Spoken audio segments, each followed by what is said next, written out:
Welcome back. We are so grateful that you are listening. This podcast has now been downloaded just about 7 million times. I know, it's so cool. And we are grateful. Pay attention and try to learn one new thing. Yeah. And then post it on any of your social media sites. We'll be so grateful.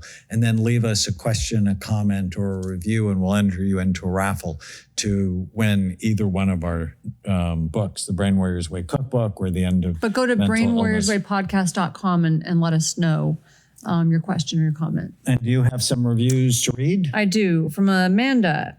I was absolutely shocked at the percentage rates, especially with suicide. That's amazing how food can affect suicide and reduce it by eating the right types of food. By the way, I'm loving how Dr. Amen is changing the stigma by rewording mental illness into brain health. Love that. And then another one from Reg Guy 44. I'm learning how to use my frontal cortex. These videos really help. Our family is fixing our thinking and not letting emotions control our decisions and actions, only when appropriate. Accountability. I love both accountability. Of those. Yes, that's great. Send them a book. Fun. I am grateful. Okay, so in this podcast, we are going to answer your questions. And I want you to help me with this. The first one is, can I stabilize my mental illness simply with medication alone? Well, one, you know I hate the term mental illness because it's stigmatizing, it's inaccurate, and these are brain health issues that steal your mind. And I'm just not a fan of medication as the first and only thing you do. Because it's giving control to a substance without you having to do anything. And sometimes medication saves people's lives, right? I mean, you take thyroid, and that's really critical to you. I'm not getting out of it. But you also do the other things to keep your thyroid gland healthy. Well, and I do the other things to prevent cancer from coming back. And I do the other things to prevent depression from coming back. And I know what it's like to go through that scary, dark thing. I know, the things that go bump in the night. So why would I want to go back to that? So I do what I can on my side to prevent it. And that's why. Well, and there's another question here. Does exercise help control bipolar disorder? So many people who really have bipolar disorder, we actually did a blog on how I think bipolar is the fad diagnosis of 2020. ADD in adults was the fad diagnosis of 2000. There's always a fad diagnosis. I think a lot of people diagnosed with bipolar disorder really have the chronic effects of traumatic brain injury.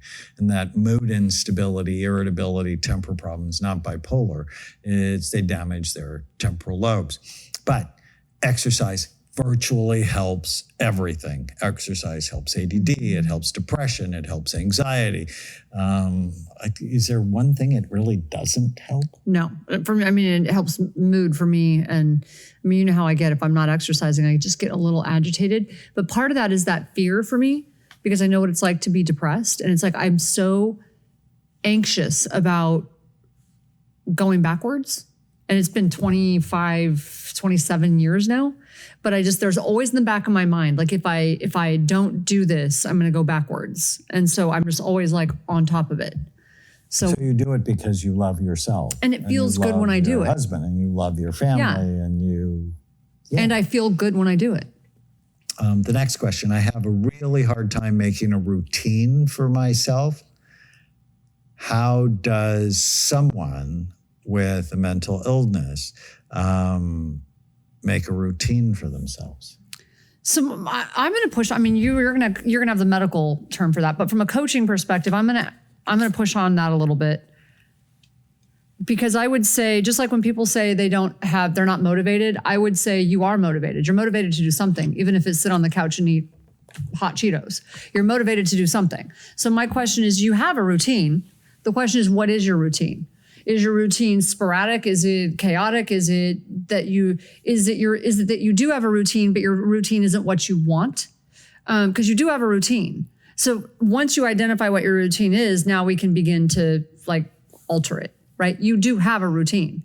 Well, and it starts, I really like that because, people are eating crappy food or they're not exercising. That's their routine. That is their routine. And often it just starts with changing one thing, like walking like you're late. Right. Or starting the day with Small, today is something going small. to be a great day, or ending the day with what went well today, or just getting your shoes and putting them out, your walking shoes, knowing that you're more likely to go walking if you take your shoes out.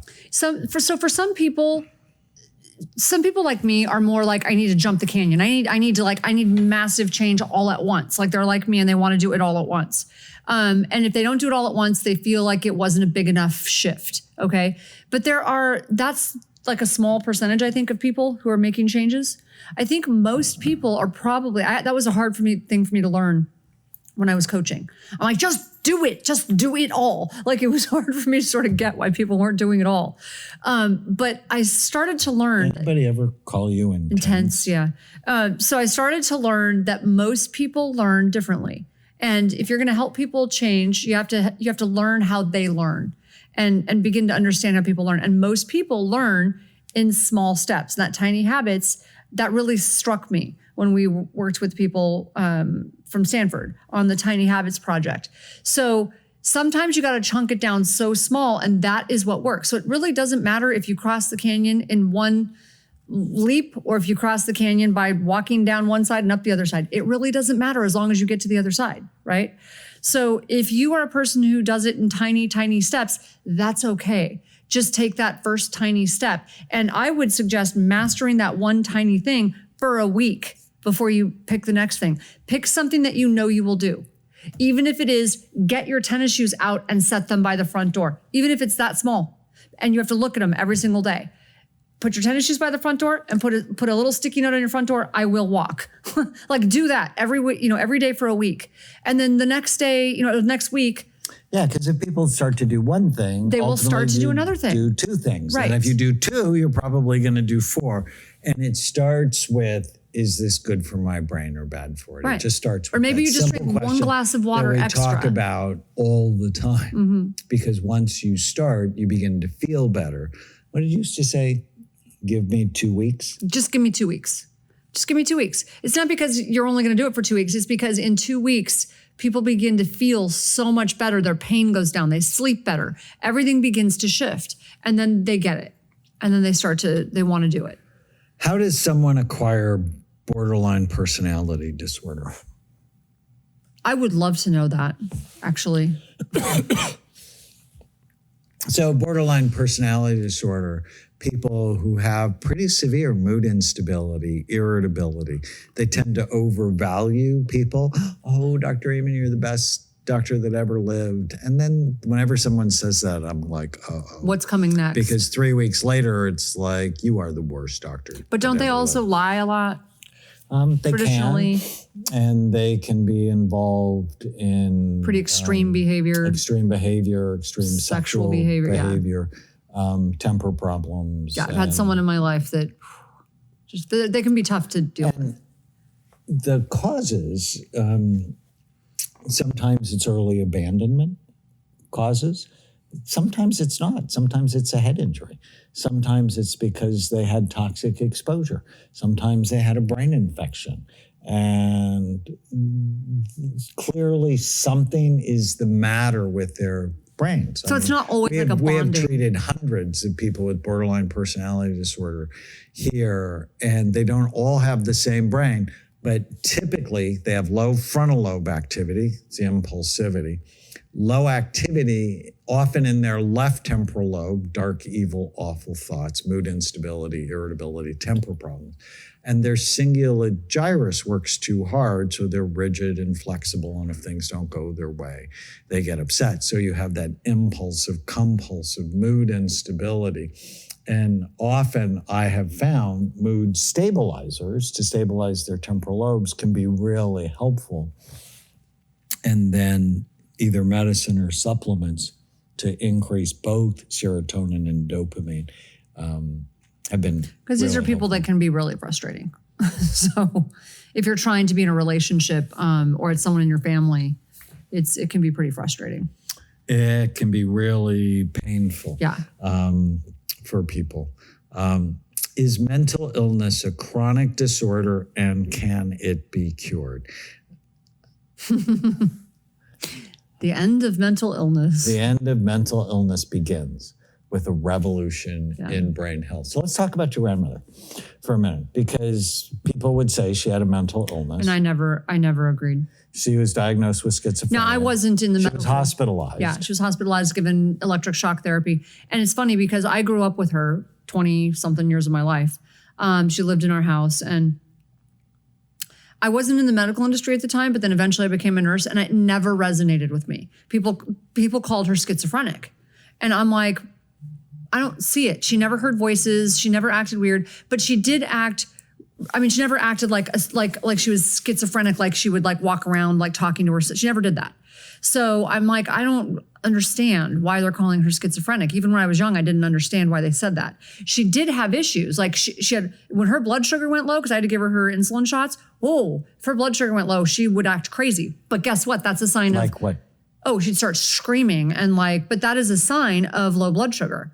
So she would go a little crazy if her blood sugar wasn't stabilized. So is that a mental illness, or is that a brain? That's a medical issue. It's a medical issue. So then the other thing that happened though is she would hibernate in her room, and she became a hoarder.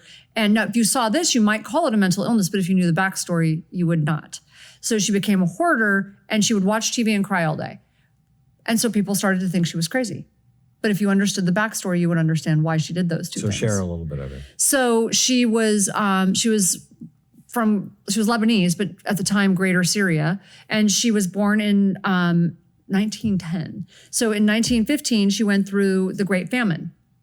So I guess it was 1915, 1918, something like that. But she went through the Great Famine, and when she was a child. And so she would watch the Turks come through with their weapons, and it was a terrible time in that country. So it was war-torn country, and she was traumatized. They had no food. It was the Great Famine, and they were starving.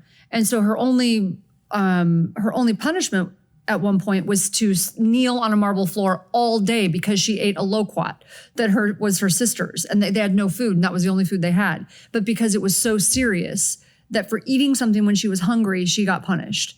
And so at one point they had to run. The Turks were coming through town. Everybody scattered, everybody ran. She ran up into the mountains. She was 5 years old, and she got lost in the mountains for 3 days by herself. And so it was freezing cold. This is when the moisture would turn to frost, and so the small amounts, like the little puddles on the ground, would freeze and things like that. It was freezing cold. And so she was lost for 3 days by herself, and she bent down to drink out of a pond, and her hair got in the water and it froze. And so she was terrified of the animals, of everything. She's by herself. Someone finds her, takes her back into town, and they had to shave her head close to her hair close to her head. And it was all matted and, tangled and whatever. And so she was completely traumatized. She never got over that. And then my uncle was murdered in a drug deal when I was 4, and she never got over that. And when in America, she never learned to speak the language. Is that a mental illness? Right. She also had a language barrier. Were there cultural issues? Clearly. There's trauma issues. And the hoarding was, she used to tell me, save the old tinfoil, save it. Save the butter dishes, because you don't know. Something's going to happen. Something's going to happen sometime. Which is trauma. Right. And trauma is just so common in our society. So is it chronic? Can it be cured? You have to know the cause. But I didn't think of her as crazy. That's why I wrote The End of Mental Illness. We need to see these as brain health issues. And your brain is an organ, just like your heart is an organ. And your brain often can heal if you put it in a healing environment. We are so grateful for you. If you learned one thing, please post it on any of your social media channels like the end of mental illness begins with a revolution in brain health. Also, leave us a comment, a question, or a review. If you got a copy of The End of Mental Illness, I'd love if you went on Amazon or barnesandnoble.com and left a review. That helps us so much. And we will see you next time. Stay with us. If you're enjoying the Brain Warriors Way podcast, please don't forget to subscribe so you'll always know when there's a new episode. And while you're at it, feel free to give us a review or 5-star rating, as that helps others find the podcast. If you're considering coming to Amen Clinics or trying some of the brain healthy supplements from BrainMD, you can use the code podcast10 to get a 10% discount on a full evaluation at amenclinics.com or a 10% discount on all supplements at brainmdhealth.com. For more information, give us a call at 855-978-1363.